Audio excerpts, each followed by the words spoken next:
Amigos, la historia que les comparto hoy es dura, profunda y estremecedora, de esas que te dejan reflexionando hasta dónde puede llegar la gente por amor al dinero. Personas capaces de corromperse, de meterse en negocios sucios e ilegales. Hoy hablaremos de figuras verdaderamente famosas que, presuntamente, habrían usado su fama y su éxito como una cortina para esconder actividades nada honorables. Vamos a hablar de personajes de los que no queda claro si fueron artistas o criminales. Pero antes de entrar de lleno en este relato, sean bienvenidos. Quiero recordarles que si aún no estás suscrito al canal, lo hagan ahora para apoyar este tipo de contenido. Y sin rodeos ni más preámbulos, vámonos directo al punto. Hablemos ahora de uno de los máximos ídolos del pueblo mexicano. Hablamos, ni más ni menos, de Vicente Fernández, mejor conocido como El Charro de Huentitán, un hombre que durante décadas fue visto como la cúspide absoluta de la música ranchera, un referente intocable. Sin embargo, según diversas investigaciones y versiones que han salido a la luz, su historia no estaría ligada únicamente a la música, sino también a asuntos mucho más turbios. De acuerdo con la escritora argentina Olga Warnat, Vicente Fernández habría sido el último gran rey del género ranchero, pero su imperio no habría estado construido del todo de manera limpia. La autora sostiene que detrás de la figura pública existían negocios oscuros, acuerdos sucios y vínculos con el bajo mundo. Según su investigación, el puente entre Vicente Fernández y ese entorno peligroso habría sido su hijo Gerardo Fernández, su segundo hijo, a quien describe como un personaje ambicioso, peligroso y cargado de sombras. Siempre según la versión de la escritora, Gerardo habría sido capaz incluso de robarle dinero a Juan Gabriel, otro ícono indiscutible de la música mexicana. Presuntamente, Juan Gabriel habría sido extorsionado por el hijo de Don Chente, recibiendo amenazas para que entregara el dinero generado en un palenque. Se afirma que Gerardo engañaba constantemente a su propio padre, le sustraía dinero y era considerado el más ambicioso de todos sus hijos. De acuerdo con estos señalamientos, él controlaba las finanzas de la familia y habría sido quien se quedaría con todo el imperio Fernández: ranchos, caballos, restaurantes y diversos negocios, incluyendo una empresa dedicada a la renta de aviones. Pero eso no es todo. También se manejó la versión de que este hijo señalado como oscuro habría sido capaz de cruzar límites impensables, incluso en contra de su propia sangre. Se dijo que habría organizado el secuestro de su propio hermano, Vicente Fernández Jr., con el objetivo de cobrar la recompensa que el propio Vicente Fernández pagó para rescatarlo. Yo lo tenía pendiente hace mucho tiempo y ojalá lo hubiera publicado hace mucho tiempo cuando mi madre vivía.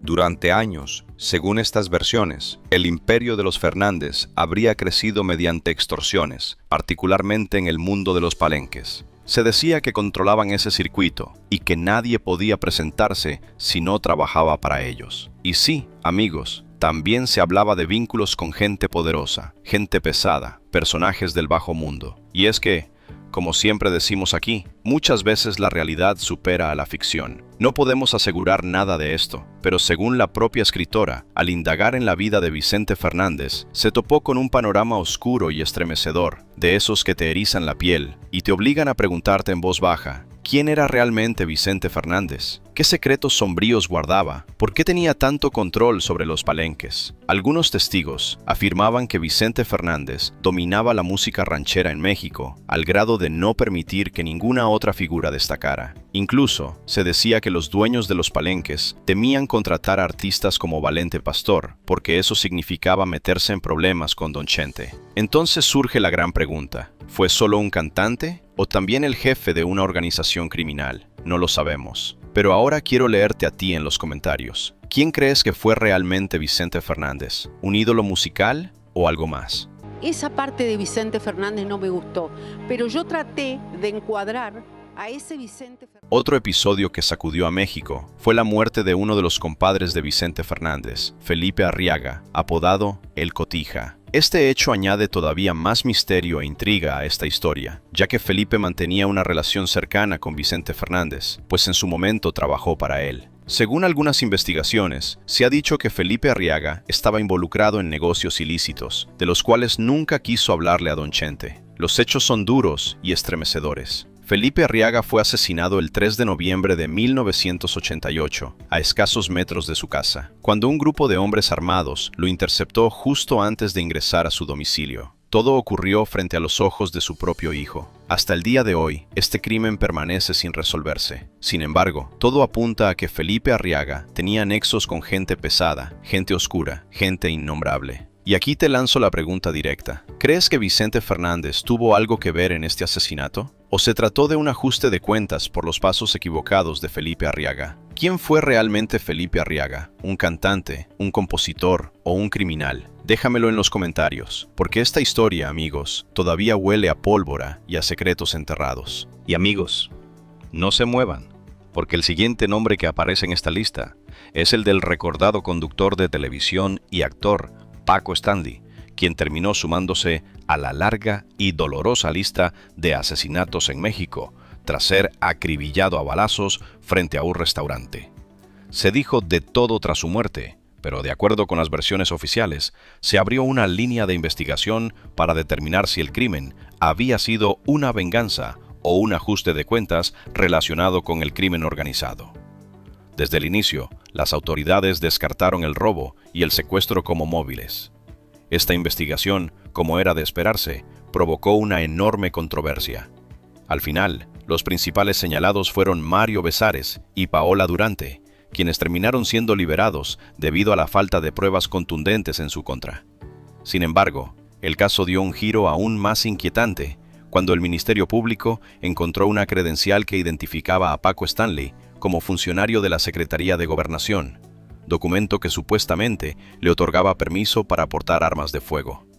Este hallazgo, lejos de aclarar las cosas, añadió todavía más misterio y especulación sobre lo que realmente hacía fuera de las cámaras. ¿Qué pasó? No sé qué sucedió, no sé qué nada. O sea, yo oí los impactos totalmente y nunca supe qué fue lo que pasó hasta que... Además, algunas versiones aseguraban que Paco Stanley contaba con vínculos importantes. Amigos cercanos, como Benito Castro, llegaron a insinuar que el conductor tenía contacto con personajes de alto calibre. Incluso, en una ocasión, durante uno de sus programas, Paco llegó a mencionar el nombre de uno de estos hombres del bajo mundo, un detalle que no pasó desapercibido para muchos. A todo esto se sumaron acusaciones todavía más delicadas. Se habló de que Paco Stanley consumía sustancias ilícitas y que, presuntamente, incluso las distribuía. Las pruebas toxicológicas realizadas después de su asesinato revelaron que tanto él como su colaborador Mario Besares habían consumido sustancias antes de los hechos. Esto llevó a que muchos afirmaran que ambos eran adictos, lo que abrió aún más interrogantes sobre lo que realmente ocurría detrás de cámaras y fuera del ojo público. Y así surge la pregunta que, hasta el día de hoy, sigue incomodando a muchos. ¿Paco Stanley era únicamente un conductor querido por el público o estaba metido en asuntitos mucho más oscuros del que se mostró en televisión? Los leo en los comentarios.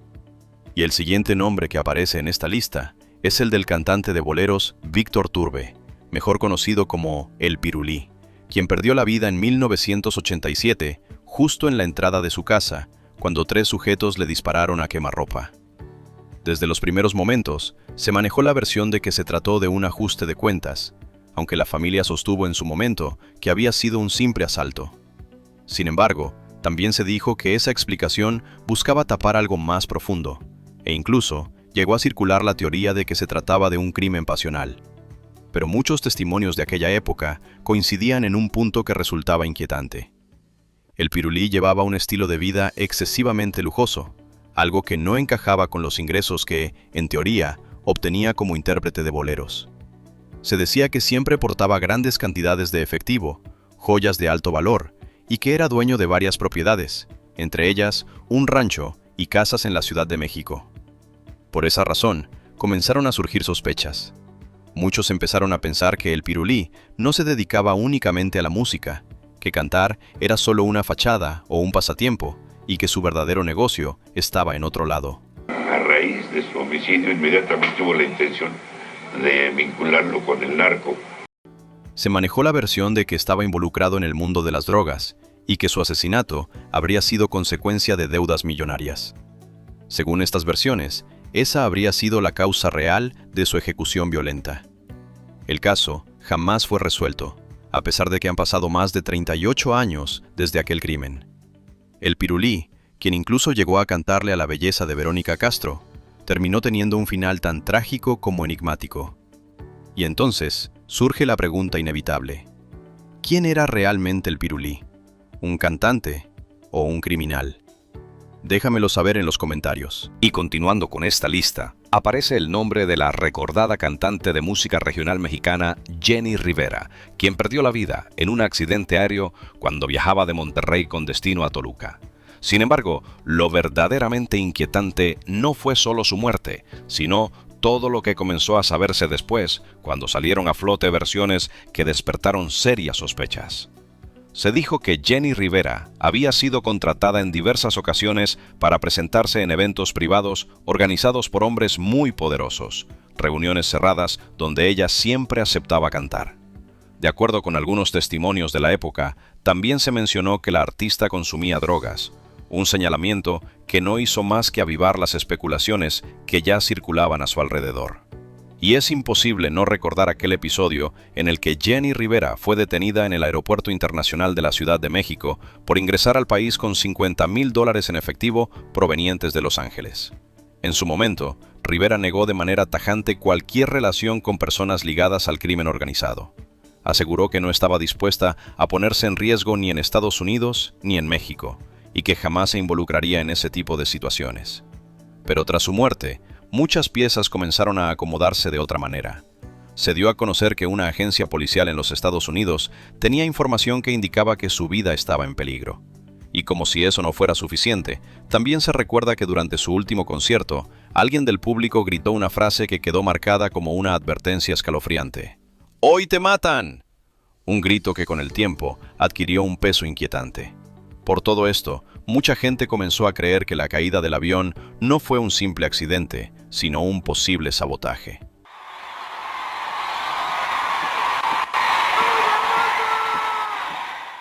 Incluso Lupillo Rivera llegó a declarar que tras el impacto no se formó un gran cráter en el lugar del accidente, lo que llevó a algunos a pensar que la aeronave pudo haber explotado en el aire antes de tocar tierra. Hasta hoy, la muerte de Jenny Rivera sigue envuelta en un halo de misterio. Y aquí les lanzo la pregunta directa: ¿quién era realmente Jenny Rivera? ¿Solo una cantante? ¿O algo más? Los leo en los comentarios. Y bueno, en tiempos recientes, otro famoso que ha sido señalado por presuntos vínculos con gente del crimen organizado es el cantante Gerardo Ortiz. El intérprete fue sentenciado en Estados Unidos a 3 años de libertad condicional, luego de haber sido acusado de mantener relaciones directas con este tipo de personajes. De acuerdo con las autoridades, se llegó a un acuerdo con él después de que aceptara declarar en contra de su antigua disquera. Gracias a este arreglo, el cantante evitó pisar la cárcel, aunque no salió limpio del todo. Se le impuso una multa que, según los reportes, oscila entre los $250,000 y hasta $1,5 millones. La fiscalía señaló a Gerardo Ortiz por haber participado en un concierto en el año 2018 y por presuntamente haber lavado dinero a través de sus presentaciones en vivo. Además, el artista colaboró con el Federal Bureau of Investigation como testigo clave en el proceso que se seguía contra su ex representante. Y es que el cantante Gerardo Ortiz llegó a un acuerdo de colaboración con la justicia de Estados Unidos. Lo más perturbador de todo es que esta confesión se mantuvo oculta durante años y no salió a la luz pública sino hasta el 18 de marzo, cuando el caso finalmente se hizo público. Según se informó, al ser cuestionado por los medios, el cantante aseguró que no tenía nada que declarar al respecto. También trascendió que Gerardo Ortiz habría recibido una carta en la que se le advertía que debía dejar de presentarse en este tipo de eventos, lo que refuerza la versión de que su carrera artística estuvo mucho más cerca del peligro de lo que muchos imaginaban. Y aquí viene la pregunta obligada, amigos. ¿Qué es Gerardo Ortiz? ¿Un cantante o un criminal?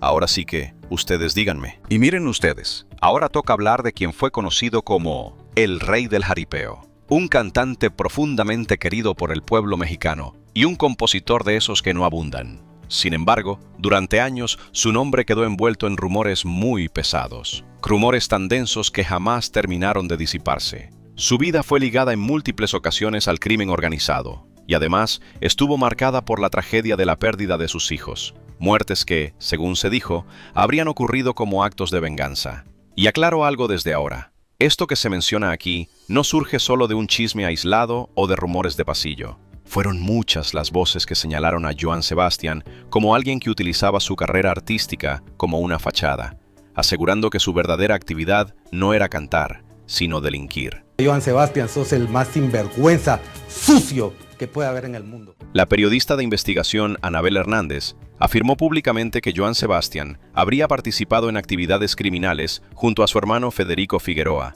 quien además fungía como su representante. Estas declaraciones, por supuesto, no pasaron desapercibidas. Al contrario, desataron una fuerte polémica y levantaron una nube de escándalo. En su momento, tuvieron que salir a desmentir no solo estas acusaciones, sino también otros señalamientos aún más graves que los vinculaban con delitos como la trata de personas. Acusaciones oscuras, turbias, que hasta hoy siguen persiguiendo el legado del rey del jaripeo. Muchos recuerdan aquel episodio en Cuernavaca, cuando apareció una manta con un mensaje intimidante dirigido directamente a Federico Figueroa. La advertencia estaba firmada por un grupo criminal y anunciaba represalias contra el hermano del cantante. Fue en ese punto cuando la situación tomó un giro alarmante y el ambiente se volvió verdaderamente peligroso. Y para complicar todavía más el panorama, Anabel Hernández fue más lejos. Aseguró que Joan Sebastián, quien ya había sufrido tragedias familiares profundas con la muerte de 2 de sus hijos, no solo mantenía relaciones con el crimen organizado, sino que participaba activamente en sus operaciones. Que pueden entrar y salir al mundo criminal, exprimir, llevar.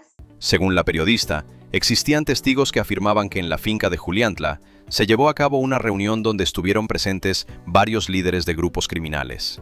De acuerdo con esos testimonios, se decía incluso que para Joan Sebastián cantar no era más que un pasatiempo. Este golpe, evidentemente, causó un profundo impacto. Personas cercanas al cantante no se quedaron calladas. Una de sus esposas, Maribel Guardia, salió a defenderlo con firmeza y sin titubeos. Cuestionó duramente a la periodista, señalando la falta de pruebas contundentes y afirmando que era demasiado fácil manchar el nombre de una persona cuando se tiene una pluma o un micrófono. Aseguró que lo que realmente se buscaba era destruir la reputación de uno de los más grandes compositores en la historia de México. También afirmó que se usaban testigos falsos, pero que no se presentaban videos ni evidencias reales. Mientras Joan Sebastián aún vivía, él mismo salió a desmentir categóricamente estos señalamientos. Rechazó cualquier vínculo con el crimen organizado y aseguró que no era ningún delincuente. Dijo que los hombres que lo rodeaban iban armados, sí, pero con picos, palas y machetes. Gente del campo, trabajadores, personas que hablaban de sueños y de un México próspero, honrado y trabajador. Pero ahí no termina todo. Existen otros testimonios, como el de un padre guatemalteco que afirmó que Joan Sebastián se llevó a sus hijas desde Guatemala con la promesa de impulsarlas en una carrera artística. Sin embargo, esas jóvenes nunca grabaron ningún disco, y según ese testimonio, el cantante habría mantenido una relación sentimental con una de ellas, lo que derivó en acusaciones de corrupción. Así, el legado de Joan Sebastián quedó marcado por la controversia. Un nombre rodeado de talento, tragedia, escándalos y acusaciones que siguen generando debate. Las declaraciones que hizo Edwin Lanuza de que estaban secuestradas por Joan Sebastián, Margaret y Esther comentaron. Y aquí les dejo la pregunta directa. ¿Qué fue realmente Joan Sebastián? ¿Un enorme cantante y compositor? ¿O un criminal que se ocultó detrás de su carrera artística para cometer sus fechorías? Déjenme su opinión. Es importante para mí saber qué es lo que piensan. Y el siguiente nombre que aparece en esta lista es el de uno de los pioneros del corrido, el hombre que se atrevía a cantarle de frente a los señores poderosos. Hablamos de Chalino Sánchez, y es que, según se sabe, él comenzó a grabar corridos por encargo, sin rodeos ni adornos. La gente se le acercaba y le decía: «Te pago tanto para que me hagas un corrido», y así, de esa manera directa, Chalino se ganaba el dinero. De acuerdo con lo que relató la viuda del cantante, fue un tío suyo quien lo introdujo en ese camino peligroso, en el mundo de las armas y de lo prohibido. Aseguró que Chalino sentía una profunda admiración por ese personaje, tanta que incluso llegó a dedicarle una canción. Y según esa misma versión, fue precisamente ese entorno el que terminó cobrando factura. Siempre de acuerdo con el testimonio de la viuda, Chalino Sánchez fue asesinado por un grupo del crimen organizado. Ella afirmó que, de no haberse involucrado en ese mundo, el cantante seguiría con vida, porque talento no le faltaba y tenía canciones que trascendieron, como Prenda del Alma o Las Nieves de Enero. Pero su atracción por ese ambiente, por ese mundo riesgoso, lo desvió del camino y lo llevó a pagar el precio más alto. ahí me ponían a cantar, que por cierto pasaba una vergüenza de él. Y así fue. El final fue tan trágico como lamentable. Y es aquí donde yo les pregunto a ustedes, ¿quién fue realmente Chalino Sánchez? ¿Un cantante o un criminal? Los leo en los comentarios. Otro caso del que quiero hablarles es el de Zaida Peña, cantante del grupo Los Culpables, cuya muerte fue una de las más trágicas, violentas y estremecedoras que se recuerdan. Un crimen marcado por la brutalidad, ya que fue atacada 2 veces el mismo día, algo que colocó este caso entre los más sanguinarios. El primer atentado ocurrió en el Hotel Mónaco, en Matamoros, donde Zaida se encontraba acompañada por una amiga suya, identificada como Ana Berta González, además de un trabajador del lugar. En un inicio, se manejó la versión de que el agresor habría sido un exnovio de Ana Berta, quien habría actuado cegado por la furia al enterarse de que su expareja mantenía una relación con Zaida. Sin embargo, pronto surgió otra versión aún más oscura. Una línea de investigación apuntó directamente hacia la delincuencia organizada. Según esta hipótesis, el ataque no habría sido por un asunto pasional, sino un acto de venganza. Se dijo que la madre de Zaida trabajaba en la Procuraduría Estatal y que, presuntamente, había enviado a prisión a varias personas, lo que habría provocado represalias directas. Pero la historia no terminó ahí. Tras el ataque en el hotel, Zaida Peña fue trasladada a un hospital. Mientras luchaba entre la vida y la muerte, ocurrió lo impensable. Un sicario ingresó nuevamente y le disparó por segunda vez, sellando una muerte verdaderamente atroz, de esas que no se borran con el tiempo y que siguen causando escalofríos incluso años después. Y aquí les dejo la pregunta directa: ¿quién era realmente Zaida Peña? ¿Una cantante o una criminal? Ya saben ustedes dónde dejar su respuesta. Y bueno amigos, ahora es momento de hablar de Alfredo Olivas, o Alfredito Olivas como muchos lo llaman. Y es que, según distintas versiones, su nombre ha sido ligado a presuntos vínculos inquietantes con grupos del crimen organizado. Estos señalamientos cobraron todavía más fuerza después de aquel episodio en el que estuvo a punto de perder la vida tras ser baleado en pleno concierto en 2015, en la ciudad de Parral, Chihuahua. De acuerdo con lo que se ha comentado, el padre de Alfredo Olivas sería hijo de un líder de un grupo criminal. Y por esa razón, mucha gente asegura que el cantante mantiene nexos con personas del bajo mundo. Aquella noche, Alfredo recibió 6 impactos de bala en el cuerpo y, contra todo pronóstico, logró sobrevivir. Las autoridades lograron detener a los agresores y, según la declaración de uno de ellos, el ataque no habría sido un ajuste de cuentas, sino un acto provocado por los celos. El atacante confesó que sacó el arma y disparó al ver que Alfredo observaba de manera insistente a su acompañante. Incluso aseguró que el cantante le lanzó piropos a una mujer que se encontraba acompañada por otra mujer y 2 hombres. Ese habría sido, según esta versión oficial, el motivo del atentado. Pero como suele ocurrir en este tipo de historias, las dudas nunca se disiparon del todo. Para muchos, esa explicación resulta poco convincente y deja más preguntas que respuestas. Y aquí les lanzo la pregunta directa. ¿Ustedes qué creen? ¿Alfredo Olivas es solo un cantante o también un criminal? No fue para asustarme, esto es para mí. Cuídenme a mi hija. Y llegó un momento. Y es que amigos, hay cantantes que dejaron huella por sus voces imponentes y talentos fuera de serie, como es el caso de Lucha Villa. Sin embargo, de acuerdo con la investigadora Anabel Hernández, su historia no habría estado ligada únicamente a la música, sino también a relaciones con gente peligrosa. Según estas investigaciones, cuando Lucha Villa ya era una cantante consagrada, habría sostenido relaciones sentimentales con hombres poderosos que la veían como un trofeo, como una mujer deseada y codiciada. Se dice que estos personajes le ofrecían joyas, dinero y todo tipo de lujos a cambio de su compañía, y que ella, ya con más de 40 años, aceptaba esos encuentros. De acuerdo con estas versiones, salía de ahí cargando joyas, diamantes y grandes cantidades de dinero en efectivo, lo que para algunos la colocaba no solo como beneficiaria, sino como cómplice de ese entorno. Habrá quienes piensen que simplemente era una mujer inocente que se dejaba querer, pero otros aseguran que en ese mundo no existen los inocentes, porque aceptar una relación con ese tipo de personajes implica quedar atada, comprometida y formar parte del juego, te guste o no.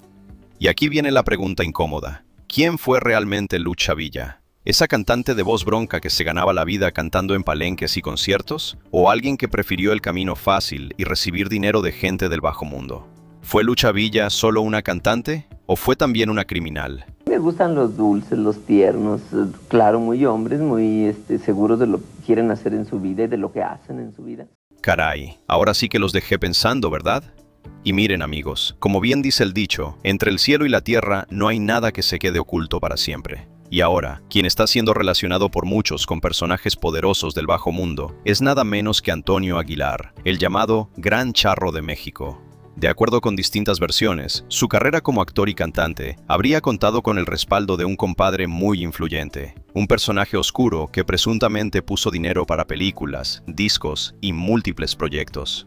Según estos señalamientos, este individuo habría sido uno de los principales motores detrás del ascenso de don Antonio, por lo que se dice que parte de su éxito pudo haberse construido mediante el lavado de dinero, simulando enormes ganancias en giras y palenques, para después ingresar ese dinero en actividades que parecían completamente legales.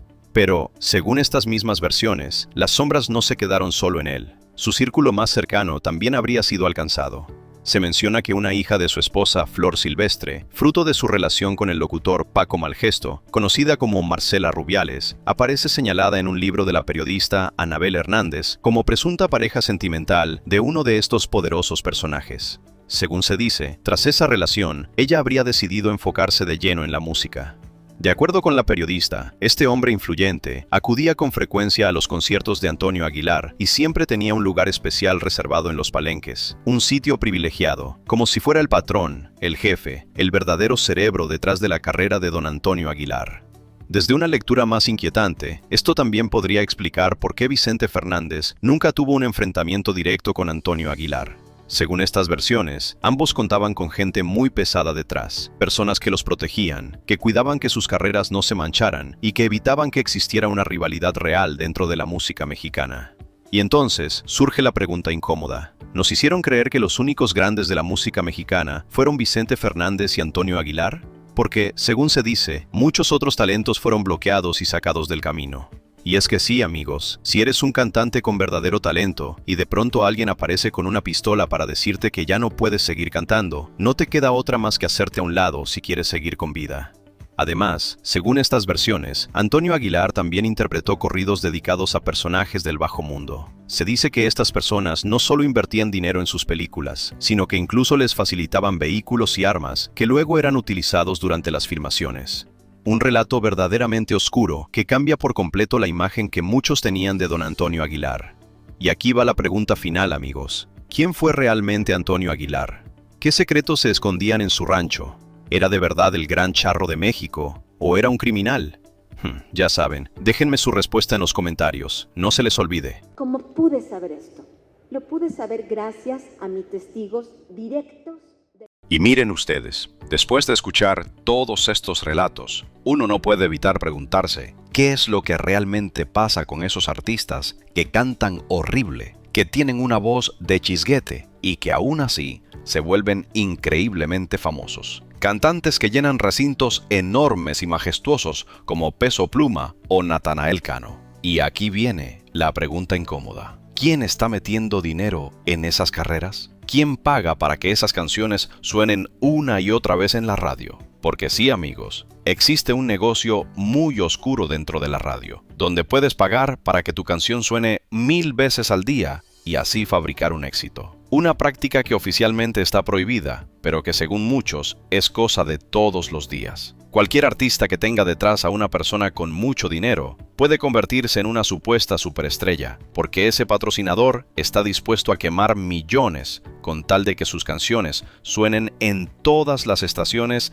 a nivel nacional. Así se simula un éxito que en realidad está inflado por dinero, no por talento ni por el verdadero gusto del público. Incluso se dice que hasta los premios se compran, y luego los vemos cantando corridos que exaltan a peligrosos personajes del bajo mundo, lo que despierta todavía más dudas y sospechas a su alrededor. Por eso, a varios de estos cantantes les han cancelado la visa americana, porque las autoridades tienen los ojos puestos sobre ellos, y quieren saber a qué se dedican realmente. ¿Son artistas? ¿O son criminales que usan la música como fachada? Son casos verdaderamente perturbadores que nos obligan a reflexionar y a preguntarnos por qué artistas sin talento aparente han alcanzado tanto éxito. Y es que, como dice el dicho, una mentira repetida 1000 veces termina pareciendo verdad. Cuando te ponen una canción 10 veces al día en la radio, se fabrica un éxito, pero es un éxito comprado, no real. Simplemente te meten la canción en la cabeza para que creas que es popular. Y aquí les dejo la pregunta para reflexionar. ¿Ustedes qué opinan de estos cantantes? ¿Son criminales o de verdad son populares? Los leo en los comentarios. Y miren, amigos, tristemente la corrupción no parecería quedarse solo en el negocio de la música. Según muchas voces, ahora también estaría alcanzando a los concursos de belleza, incluso a uno tan grande y mediático como Miss Universo. Y es que, al parecer, ya no basta con tener un rostro atractivo y un cuerpo trabajado, sino que también sería necesario contar con un buen padrino, alguien con el dinero suficiente para comprarte una corona. Este tema tomó fuerza tras el más reciente certamen de Miss Universo. Primero, por la designación de la hija de una figura muy poderosa del entretenimiento, Lili Estefan, como representante de Cuba. Una joven que, según se comentó ampliamente, nunca vivió en la isla y ni siquiera habla español de forma fluida. Aún así, participó en un concurso donde, de acuerdo con versiones atribuidas a jueces, ya se sabía desde antes quién iba a ganar y, sobre todo, quién convenía que ganara para los intereses del negocio. Después comenzaron a circular versiones todavía más delicadas. Se habló de que el padre de Fátima Bosch, la ganadora, tendría negocios con uno de los dueños de Miss Universo, quien presuntamente estaría bajo investigación por autoridades judiciales y a quien incluso se le habrían congelado bienes. A esto se suma que la otra parte propietaria del certamen también ha sido señalada por supuestos vínculos con personajes del mundo oscuro en Tailandia. En resumen, según estas versiones, el concurso habría sido tomado por personas relacionadas con actividades delictivas. Y ojo, no necesariamente se estaría señalando directamente a la ganadora, quien quizás sea la menos responsable de todo este entramado, pero que terminó atrapada en medio de una guerra de intereses, dinero y poder. Personas que, según se dice, estarían utilizando el certamen no para celebrar la belleza, sino para hacer negocios ilegales e incluso, presuntamente, lavar dinero. Un escenario verdaderamente perturbador que obliga a preguntarnos si este tipo de concursos deberían seguir existiendo o si de plano habría que cancelarlos de forma definitiva. ¿Ustedes qué opinan? Y entonces llega la pregunta incómoda,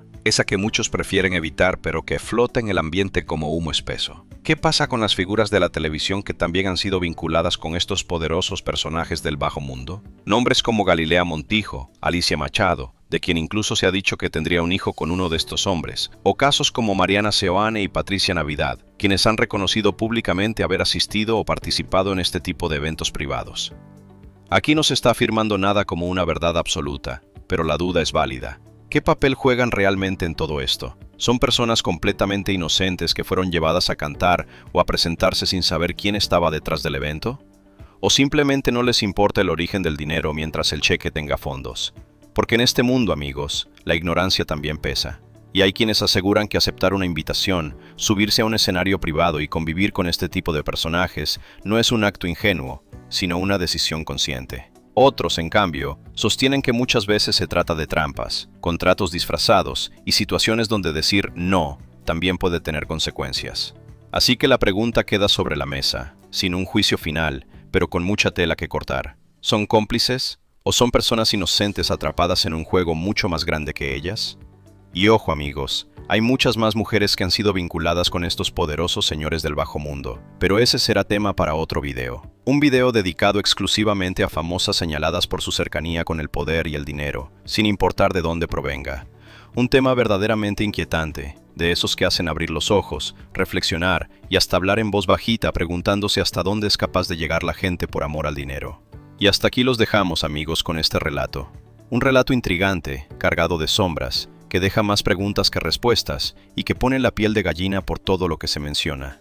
Pero si el video te gustó y te pareció interesante, no olvides suscribirte y dejar tu like, porque estas historias, en realidad, nos hacen preguntarnos quiénes son de verdad estas personas.